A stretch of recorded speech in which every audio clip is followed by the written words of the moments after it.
สวัสดีครับผมนายธนกรทองใบอยู่ทรบ1ห้อง A นะครับจะมาทำรายงานที่ 4.1 นะครับเรื่องการควบคุมความเร็วโดยใช้สัญญาณแอนาล็อก0 ถึง 10 โวลต์นะครับเราจะมาเสียบสายแจ็คของนี่นะครับบวก 10 โวลต์นะครับ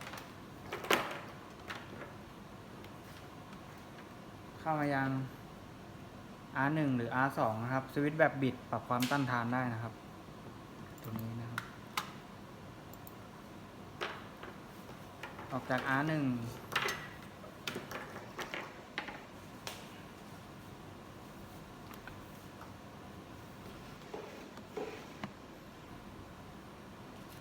เข้ามายัง RFF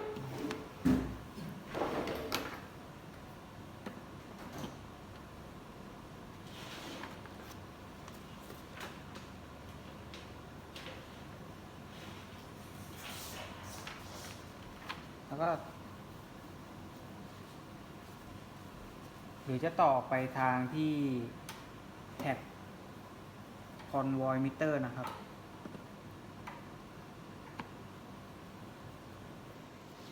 สายเข้าไปนะครับเข้า0 โวลต์นี่นะครับ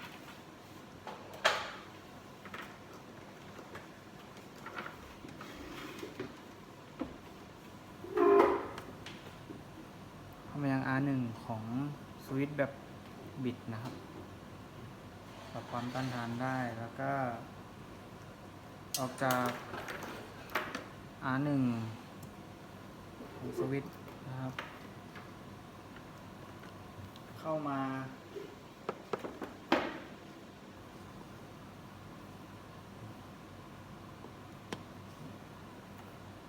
จากตัวนี้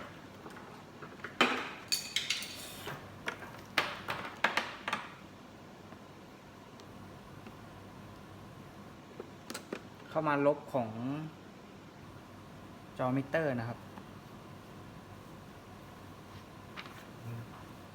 แล้วก็อันนี้0 โวลต์เราจะใส่ไม่ใส่ก็ได้นะครับผมจะใส่ไว้ครับเราจะมาทดลองกันได้เลยนะครับการเขียนโปรแกรมนะครับกดที่ New Servo KT ครับเป็น15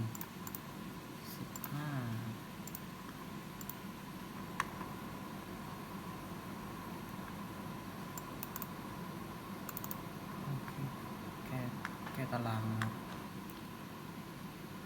เพียน00นะครับ0 forward นะครับเพียน001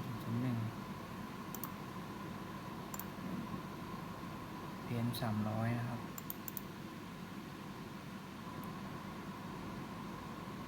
โอเคครับอันนี้ถูกแล้วแล้วก็เพียน3001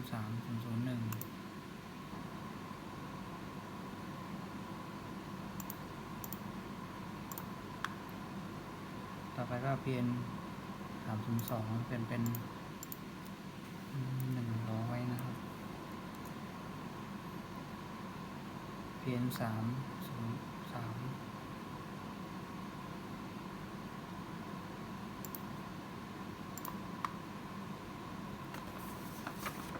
ต่อไปก็เพียน312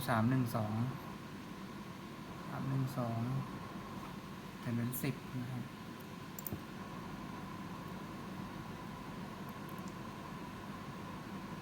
ไม่แกคลิกปิดช่อง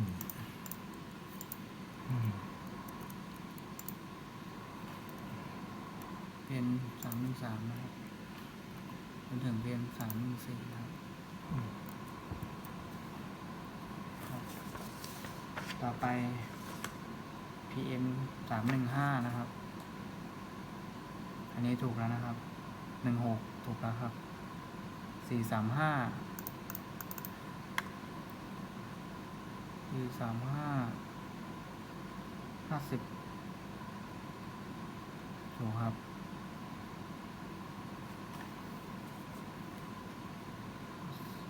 เพียน436นะครับโอเคครับถูกต้องสำคัญ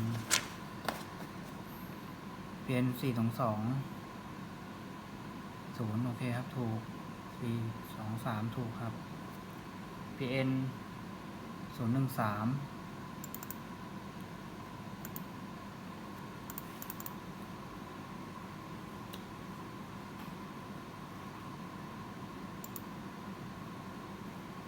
เขียนโปรแกรมเสร็จแล้วครับเรียบร้อยนะครับจะมาดูกราฟกันนะครับเราจะกดเปิดดูทุกอย่างเลยนะครับของพวกนี้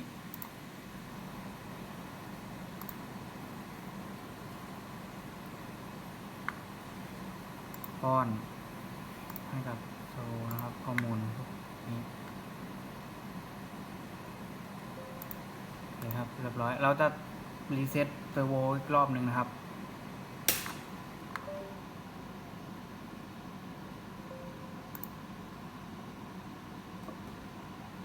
โอเคครับกดเพื่อกรองข้อมูลให้ครับเราจะมาทดลอง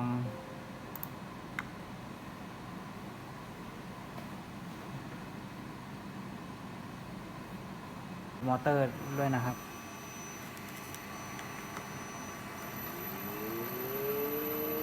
ยิ่งมอเตอร์หมุนไวเส้นกราฟมันจะถี่ขึ้นนะครับ